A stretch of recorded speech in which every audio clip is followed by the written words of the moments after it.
In Shelby Township, Michigan, I've been practicing for 15 years. The last 9, I have focused on this, and I've literally tested thousands of patients in the last 9 years.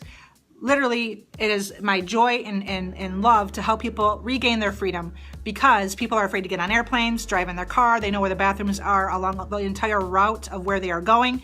And to me, that just sounds crippling, okay? And so that's why I love what I do. And I happen to be one of the most trained docs in the entire country in enzyme nutrition. So today, I want to talk to you about fiber. So there are really 2 different types of fiber. There's soluble and insoluble. So let's start with insoluble. Just like it sounds, insoluble, meaning undestructed, so to speak, that's the kind of fiber that we're going to get in our foods. That's not going to change, really. It's going to give heft and weight to our stool, and it's necessary. Fiber helps create the bowel movement, if you will. So examples of insoluble fiber are going to be flax seeds, the skin of a cucumber, the peels of apples, this kind of thing. Examples of soluble fiber, these are going to be things like chia, like oatmeal, like the flesh of an apple or a pear, okay? So there's a benefit to both soluble and insoluble fiber. They create the bulk and the mass to help move the bowels. So that is essential to get that in your diet. But what happens is when people juice, good morning to you. Hey, Michelle, nice to see you. Nice blab. If you guys follow this girl right here, Shellfit, she's right on top of her game. Love it. She and my good pal, Donna, are blabbing at 8:30 p.m. Eastern time every Tuesday night. They did their first one. Good morning. There she is right here. Follow this woman right here. She just started scoping. Let's give her the love because she's amazing. And I always recommend the people that I recommend watching myself. Does that make sense? I recommend who I recommend. The redundancy today, the redundancy. At any rate, she's amazing. Follow her. You'll really get a lot out of what she's talking about. She trained professionally, won contests and bodybuilding, all that stuff, and she knows her stuff. I completely respect her. So welcome. Thanks for being here. Thanks for inviting your peeps. So soluble fiber, insoluble fiber, they're necessary. Thanks, Ozocat, for inviting your tribe as well. They're necessary to create the heft or the weight to the stool. One of the things, I'm a lifer right back. One of the things that I tell my patients, because I'm an enormous fan of fasting. And when I say fasting, what I mean is fasting, not eating fruit and calling that a fast. That's a juice or a fruit diet, right? Fasting is just nothing, okay? It's just water or maybe some watered down broth. That's what fasting really is. And so, sorry to hear that, Sherry. I'll connect with you later if you like. You can call my office, 586-685-2222. We can get on the phone. I can help you with that. That's my specialty there. I can at least get you in the right direction. Certainly don't want you feeling lousy, especially this time of year. So what I tell my patients is after they fast, right, you should be supervised when you fast. Don't just go do this willy-nilly and go about your business because I don't want you passing out because this can happen. Is sometimes it's amazing to have popcorn after a fast because that's insoluble fiber and it's a sweeper. Okay, so think of fiber as like those street cleaners. You know, they got those big brooms underneath their vehicle or their little trucky thing, right? Those circular little, you know what I'm talking about? Street sweeper analogy. I don't know what that. Yeah, scrubbers. Thank you, Zozo Cat. So they are going to help clean up the parking lot, right? So too is fiber. It's going to get in there. It's going to kind of clean the colon. It's going to clean the intestines. Very, very important. So after a fast, popcorn, okay, because it's insoluble, it helps to clean the colon. So it's a good thing to do. You thought only numbers in movies start with 555. No, it's 586-685-2222. Does popcorn cause cancer? I don't believe it does. I mean, if you had some popcorn that was growing in like the Joker from Batman's vat of green liquid, perhaps. But thank you, Sherry from Arizona. I appreciate it. So I wouldn't say that popcorn per se causes cancer. But, you know, cancer, we all have cancer cells inside of us, really. They're just, the definition of cancer is really just a cell that just gets out of control and it just replicates too fast. And so we definitely need to be mindful of the 3 stresses, you know, emotional, nutritional, and then structural physical stresses. Yeah, so organic corn is easy to find. I mean, you can go to pretty much any health food store and you'll find non-GMO popcorn. So again, the topic of today is fiber. It's necessary. Fiber is like those street sweepers, okay, the street cleaners, the scrubbers. They're gonna help to clean out your intestines and things like that. So you say that you cannot have popcorn due to diverticulitis, and I'm here to tell you that that's just inflammation that can be reversed. It's not something that you're gonna live forever with. It's not the way that is. There are a lot of different ailments, if you will, or inflammatory conditions that are reversible. Why would that be? Because the body wants to recover. It wants to heal itself. Thank goodness that we don't have to think about our heart beating, right? Or our lungs filling with air. Our body is always trying to remain in homeostasis. We're always trying to stay alive, which I like what you said yesterday, Michelle, on your blab. Our body is always trying to keep us alive and stay upright. That's the two main things that the body is doing all day long. It's trying to keep us alive and keep us upright against gravity. Okay, so the body wants to heal itself. We don't even have to think about it. We have an innate intelligence, this instinct, this natural healing ability that just runs our body. And so we need to respect and embrace that and not think that taking things like prescription medications is the answer for every old dang thing, because it's just not.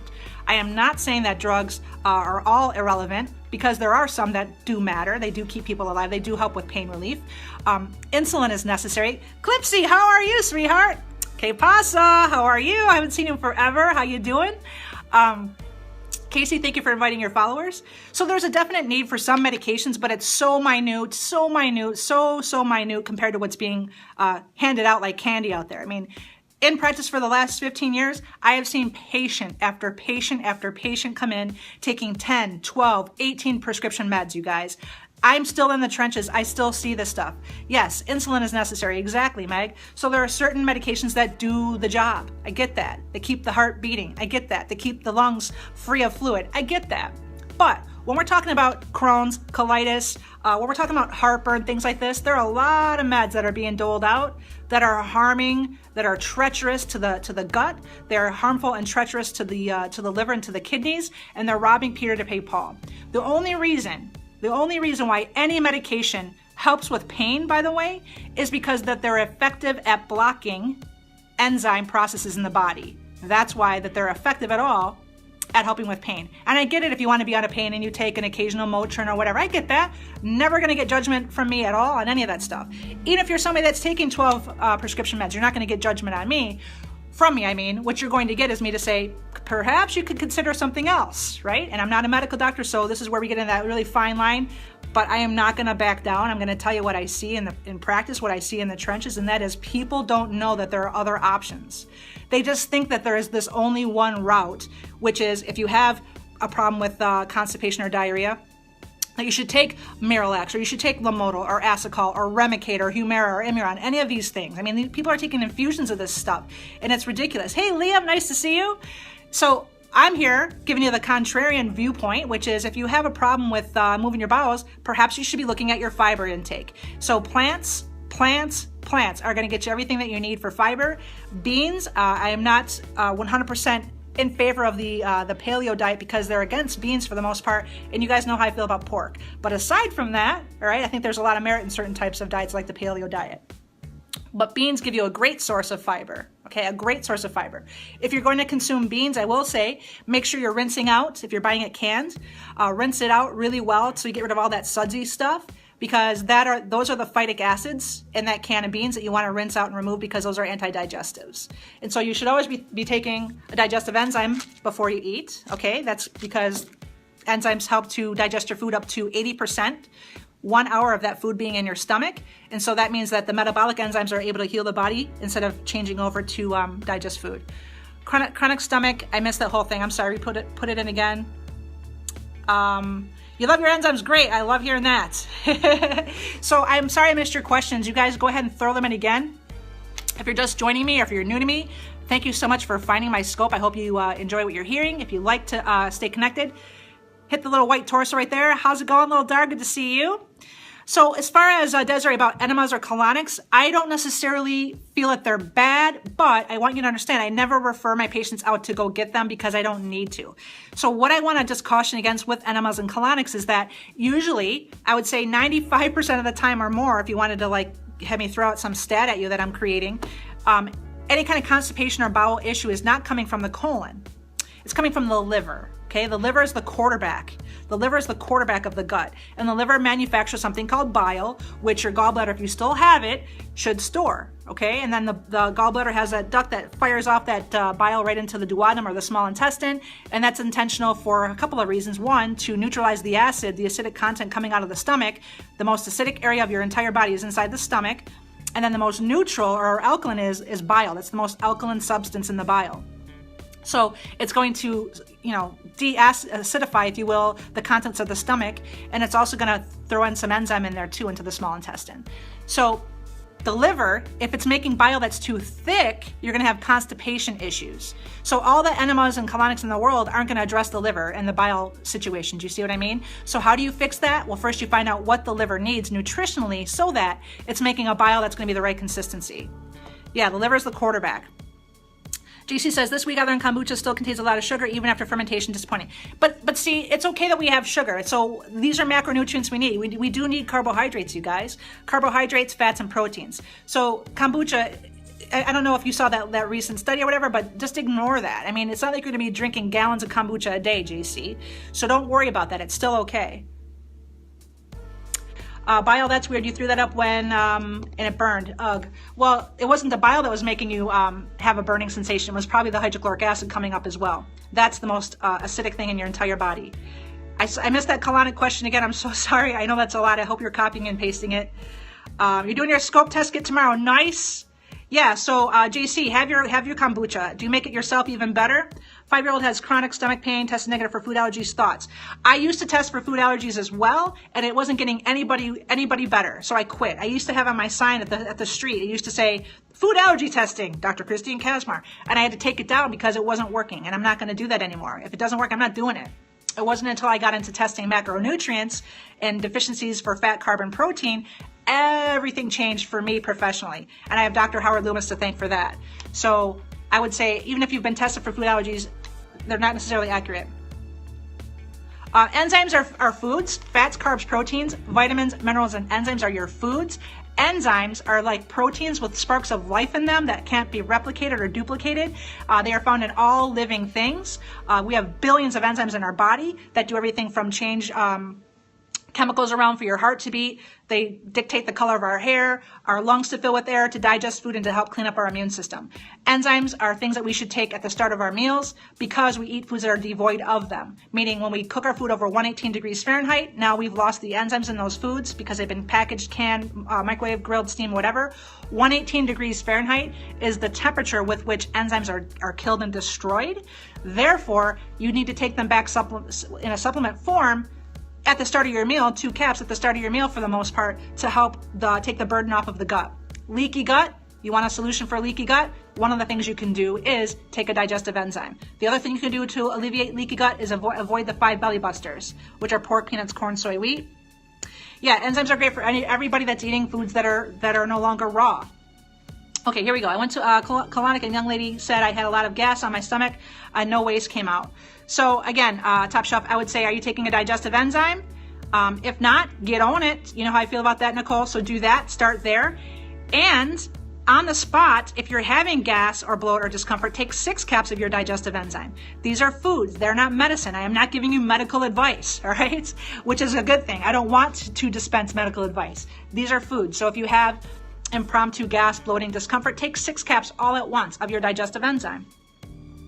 Please explain plant food needed and how often. So obviously you're going to need to have a lot more green. That's the one nutrient that we need to eat more of, is more plants. So you want to be literally around 4 cups a day of some kind of plant. That's what I would tell you. How do you get rid of that? How do you get that off your checklist? You throw in a couple of cups into your blender, whiz that bad boy up. A lot of other things that you could be doing to put in there. You've got 2 cups down, and then have a 2-cup salad later on. A lot of yellowy mucus in the stool is going to be parasites. It's going to be some kind of a yeast overgrowth. It's going to be some kind of food that you're not properly breaking down. It could be emotional stress as well. How much is a dosage of digestive bitters? I would say half a teaspoon to a teaspoon. And so the person that's asking that, and people who are watching her are like, what the heck is a bitter? This is an example of a bitter. It's a liquid form, super bitter, puckering face when you drink this stuff, but half a teaspoon to a teaspoon, you would take this, a bitter. They are herbs, things like gentian root, dandelion, arugula, wormwood. These are herbs Mother Nature's pharmacy, okay? Mother Nature's pharmacy. And what it's going to do is it's going to kick in, just like that, your parasympathetic nervous system, which is your feed or breed aspect of your autonomic nervous system. So that's going to fire up the juices of the stomach, the bile, all that good stuff, the saliva. So do that 20 minutes before you eat. And that's what Mother Nature has provided for us, is this pharmacy of great food that we seem to have ignored and lost over the course of time. Yes, health food stores will have that. Where you can get digestive enzymes are any health food store. If you want to check out some of the ones that I have, obviously I'm going to tell you to get them because I've used them for 9 years and I know they work and I know that they're great. So that's what I'm going to say first. And you can check out a secret link to get them by going to thedigestiondoctor.com/energy. Stomach pain after drinking kombucha, Casey? I'll ask you that. If there's any stevia in it, I'll ask you that first. There's the secret link. You get 3 bottles for $129. So if you want to take a picture of that, whoever was asking. Otherwise, if you want to get digestive enzymes, you can get them from a health food store. You're probably going to pay more money. And they're not going to be as specific, but it'll get you started. Thank you very much, Sherry. Okay, no stevia. So I would say try another brand. And then let me know if it's still happening, because that should not be happening. So that's interesting. My take on warm water with lemon juice is thumbs up. Get going on it. The lemon is liver loving. Say that 16 million times fast. What helps for obstructive sleep apnea? Okay, so sleep apnea is something, if you need to lose some weight, that's the first place to start there. Making sure that you have a pillow that is comfortable, making sure that you're not having a lot of refined sweets, a lot of refined sugars. That can definitely irritate sleep a lot. It could also lead to bedwetting for my younger patients, especially young boys. Bedwetting is really a lot linked to having too much juice, sugar, refined things like that before bed. Awesome, glad to hear it. Okay, it happened today, Casey. Okay, so that's interesting. And then also ask yourself, because you're thinking it's the kombucha, but what was your mind thinking about? Was there some kind of stress going on with your job, with your relationship, with anything else going on? Don't underestimate the power of thought, because that can irritate a lot of things. Your thoughts can give you heartburn.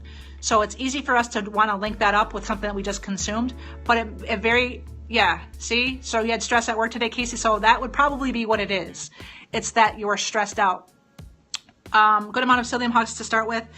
So, Stephanie, that just depends. I'm not so sure what your situation is. You could reach out to me offline and I could help you further with that, because that's really vague, but let's get more specific. Rough day. Okay, Casey. So that's probably what it is. But I mean, seriously, you guys think of ulcers and you think of ulcer, you think, oh, someone's mentally stressing out, right? It's because there's absolutely that link between your mind and your body. There's a mind-body connection, right? What's the connection? The central nervous system. That's what connects everything. And so when you're stressing out, you're literally burning through your electrolytes, your alkaline minerals like potassium, magnesium, sodium. And that's creating an acidic environment, and that's creating a compromised mucosal lining. The very first things that happen, listen, you guys, pay attention to this. Listen up, stop what you're doing. Look at me. When you guys are but seriously, look at me. When you guys are under stress, everybody, 2 things that take the hit in this order are, number 1, your adrenals, and second, your mucosal lining. Period. Did you guys know that? Everybody. Adrenals, 1. Mucosal lining 2, when you're under stress. I thought you guys looking at me. I thought you guys were all in trouble. Terrible heartburn in the evening, Sherry. Okay, so have you been stressing out? Have you been eating enough? Have you been drinking enough water? Have you been having grain? Which I probably am pretty certain that you have not been having grain, Sherry. But this is something that, if we need to send you something that has mucus-forming herbs or mucilaginous herbs like slippery elm, marshmallow, things like this, then we need to get on it, because that should not continue to be happening. But I do want you to check in, Sherry, with the emotional component, because that's huge. Awesome, Casey. I'm here for you. Good for you. Keep giving out the love, man. Keep giving out the love, Casey. What are adrenals and mucosal lining? The adrenals are 2 glands that sit on top of your kidneys. They have everything to do with stress modulation, your sympathetic nervous system. You've heard of the fight or flight response, meaning if some crazy kangaroo is coming in here wanting to kickbox me, I'm running as fast as possible out of here. My heart's going to be beating. I'm going to be running really good, right? Because my sympathetic nervous system is kicked in. But cortisol, which is your stress hormone, if it's not properly dissolved, if you will, in the body, it's going to lay down as fat. Okay, so you guys might not have known that, but when you're under stress, if you don't properly get rid of it by proper exercise, diet, thoughts, that cortisol is going to throw down as, sorry, I'm getting a text. That cortisol is going to throw down as fat in your body. And so you want to make sure that, you know, you're being mindful of your emotional situation, because this is so huge. Out of the 3 stresses, physical, emotional, nutritional, emotions are the worst. They're the worst, okay? And we're all affected by this. Can birth control be the cause of chronic bloating? Absolutely. Not only can birth control pills be the cause of chronic bloating, but they are absolutely linked to fibroids and cysts. So any of my females out there watching, yeah, you doing your paperwork right now that doesn't want to listen? No, I'm just kidding. Yeah, you. Stop with the birth control, all right? Make the guy do something. I'm so sick and tired of all these poor women who come to see me who have cramps, who have fibroids, who have cysts all over the place because I've been on birth control forever. And what also makes me like irritated, because I have hang-ups, is young girls who are given birth control because they have a heavy flow. Seriously? No. You probably have a heavy flow because you're not eating right, because you're probably eating what mom and dad are making because you're a little kid. I get that. But it's hormones, you guys. You got to eat the proper fats and proteins. Otherwise, you're going to have a lot of big problems. Thank you, Josie. Yeah, get rid of the birth control. Seriously, make the guy do it. So all my guys out there watching who are probably not going to watch or subscribe anymore, seriously, guys, do your deal. Do your deal. Protect your woman's health and stop with the birth control. And then moms who are watching who have little kids, who are women or little girls, young girls like 12, 11, 14 who are taking birth control because they have heavy periods or whatever, stop the nonsense, okay? That is not a way to remedy that. Do not remedy crampy periods with birth control. Please stop, okay? Instead, consider what's going on digestively. This is going to lead to improved menstruation for your kids. Giving birth control as a band-aid to a heavy period or a crampy period is just completely the wrong path. It's the wrong path, and it's going to lead to a lot of problems. How to get over acne instead of, because my 19-year-old had a mild case. So acne and skin is going to be liver. Again, the quarterback. One of the things that the liver does is it has to degrease. Think about this. Your liver has to degrease the fats that are coming into it from the portal vein. And in so doing it, it creates free radicals like hydrogen peroxide. Amazing amounts of work that the liver does, okay? Thank you, Michelle. Amazing amounts of work that the liver has to do. So hormones, fats and proteins are processed through the liver. So excessive acne or anything in the skin is the body's way of saying, hey, I can't keep up with this overload here. This person's not eating proper fats and proteins. They're eating way too much refined sugars. I'm going to push all this out of the skin because I got too much to handle. Out it goes. And without even giving a second thought, liver saying, get rid of this, push this out through the skin. So one of the ways to remedy acne, psoriasis, eczema is to really look well and give a lot of care to the liver, because it is the quarterback. Leslie's here. I'm glad that I just saw you, Leslie. I'm going to transition, and I want you guys to join me and Leslie tonight. We're going to be on Blab at 6 p.m. Eastern time, and we're going to do something fun tonight. We're doing a Blab about kitchen blunders. I'm going to talk about one that happened with my mom, who might be out of the... So join us tonight at 6 p.m. This is a Blab.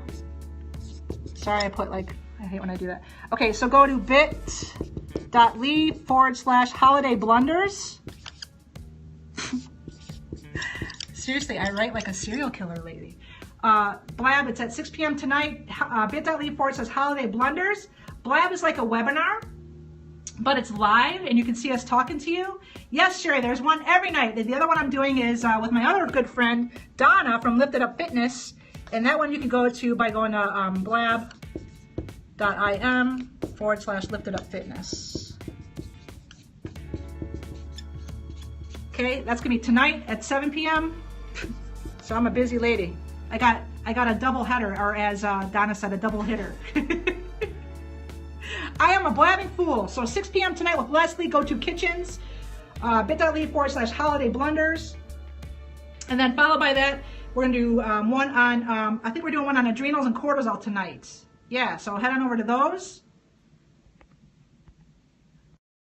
Love to see you guys. I just love the smell of these. What does that mean? If I love the smell of that toxicity, something's wrong with me. I know that. How much kombucha today? I mean, why don't we just shoot for, how about no more than 16 ounces?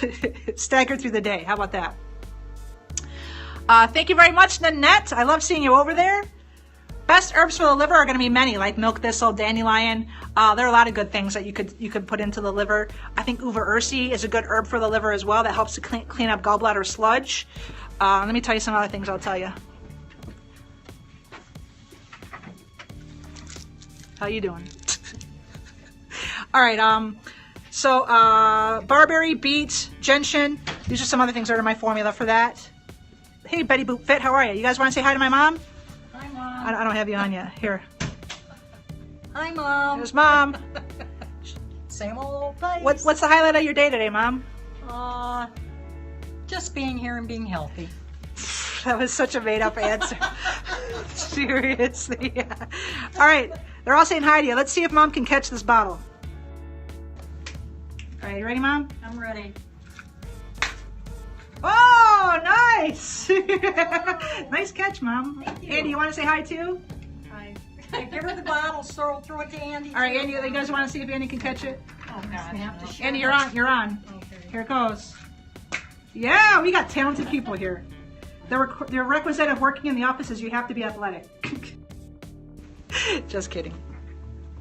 You want your mom for your rugby team? That's hilarious. I would love to watch my mom run at all. I'm like so hard on my mom. I'm sorry. I love my mom dearly. I seriously love my mom dearly. But I give her a hard time, but that's because I love her dearly. If I don't give you a hard time, it means that I don't. Yeah. All right. I think that the paleo is against beans just because it's a lot of complex carbohydrates would be my guess. So that would be the reason for that. All right, you guys, I'm going to scoot. I have enjoyed being on here with you. Will the urine identify liver issues for the first time my liver enzymes are high? It will, Raquel. Yeah, and so if your liver enzymes are high, the number one reason for that is prescription medications. Just letting you know that. All right, you got it. Later, Tater. So, yes, join me at 6 p.m. Eastern Time for my blab with Leslie at Go-To Kitchens. Think about any of your kitchen nightmare stories and or holiday kitchen nightmare stories. Come onto the blab and share them with us. It'll be a lot of fun. And then join me and Donna from Lifted Up Fitness. Tonight is day 5 of our 12 days of Christmas. We're giving away giveaways every single night. Today's day 5 every night for 12 days in a row through December 23rd. We are going to be on at 7 p.m. Eastern. So you guys always make my day coming on over and watching any of my scopes. Thank you for watching. Thank you for participating. Thank you, replay viewers. I love you guys. Remember, love yourself healthy. It all starts right here. The more you get this right, the more everything else falls into place. Keep your chin up, and I will see you next time.